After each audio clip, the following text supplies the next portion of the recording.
At sa pagpapatuloy pa rin po ng ating ikonsulta mo, pag-uusapan natin this morning ang mga trabahong hindi naman gaanong glamoroso pero tiyak po ang inyong asenso. Kasama po natin this morning sa studio si Ginoong Arnold Morfe, ang President ng Dual Tech School of Technology. Good morning! Actually, nagiging issue din talaga yung mga work, yung mga trabaho na hindi glamorous. Like, kayo nga nagkakaroon tayo ng problem dun sa mga ayaw mag-take up ng agriculture na course, di ba? Because they think, or kids nowadays, di ba, they think na medyo hindi yata, hindi social, hindi in, di ba? So, ano po ba yung mga dapat nilang i-take consideration pag naghanap po ng trabaho na, yung nga po na hindi po kasi masyado glamoroso? Kung sa ibang bansa ang market, ang mga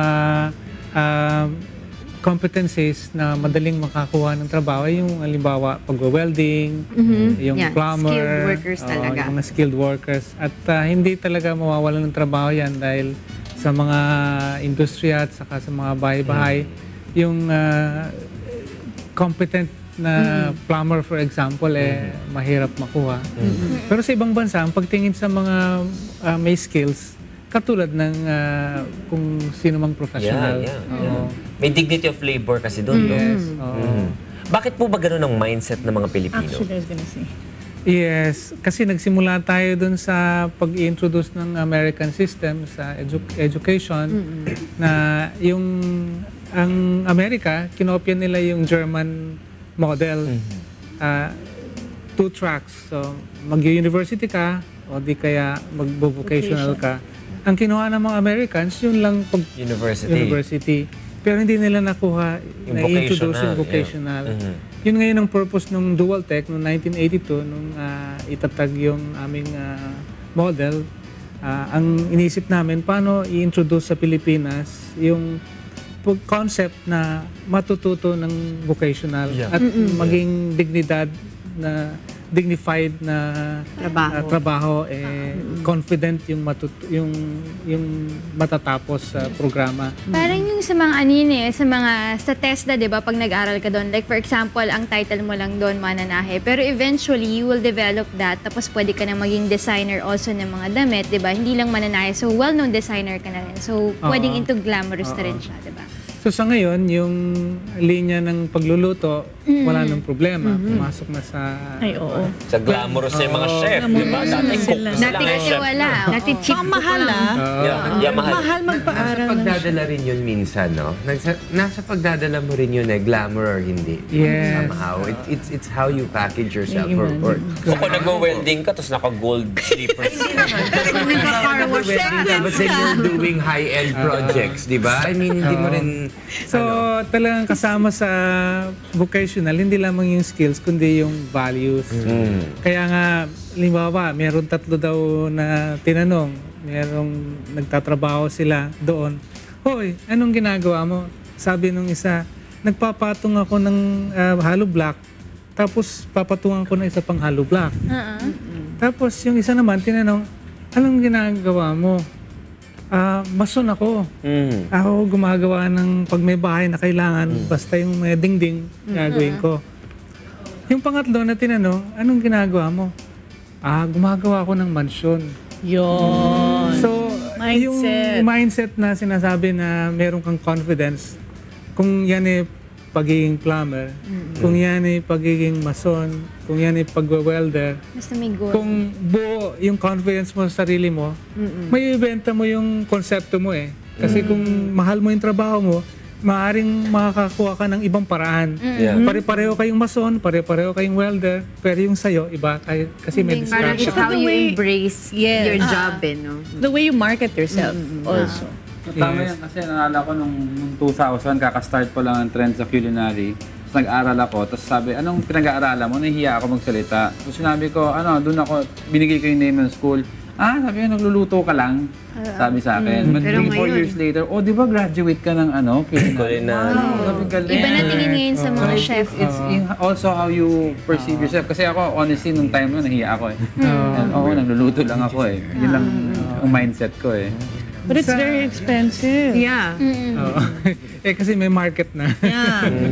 So doon po ba sa school ninyo, tinuturo niyo yun sa mga estudyante ninyo, not just the skills itself, but also yung pagiging, yung goal nila to achieve yung kanilang trabaho?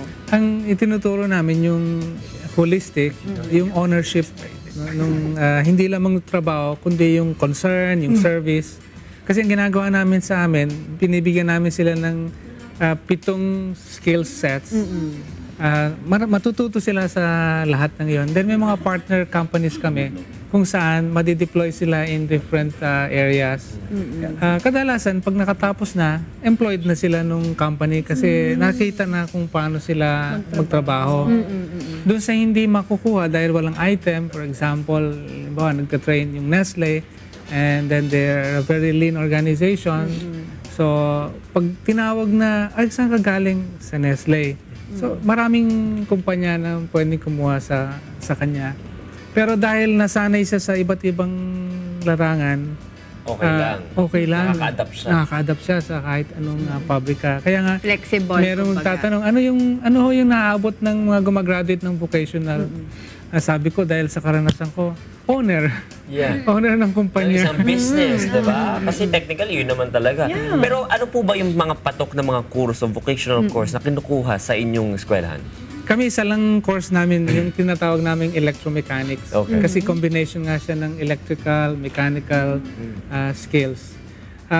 Yung isang kwento na kinatutuwa ko, naging on-the-job trainee siya ng isang motorcycle assembler. Inabsorb siya nung company. So nagtrabaho siya for a few years. And then eventually, dahil meron siyang style. So yung mga kasama niya sa trabaho, nagpapa-customize. Gusto ko yung motorsiklo, ganito ang manibela. Gusto ko yung motorsiklo, ganito ang gulong. So pinapabricate niya. Pimp my ride. Yes. And then eventually, dumami yung kanyang customer.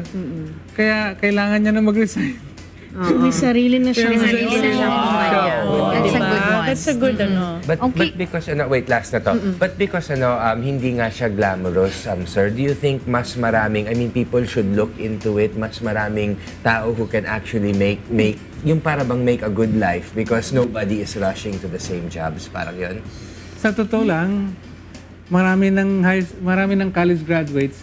Minsan kumakatok ang pinto sa amin kasi gusto nila yung vocational.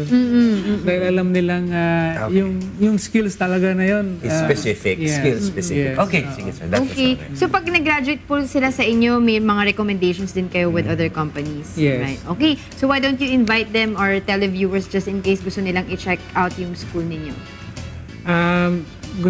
Pwede nyong puntahan yung aming website, www.dualtech.org.ph. At pwede rin kayong mag-google, no? Just Dual Tech Center or Dual Tech Training Center. So makikita nyo yung mga informasyon doon at kung ano-ano yung mga skills na pwede ninyong matutunan sa aming eskwelahan. Okay, maraming salamat po sa inyo, Mr. Arnold Morfe. Siya po ang President ng Dual Tech School of Technology.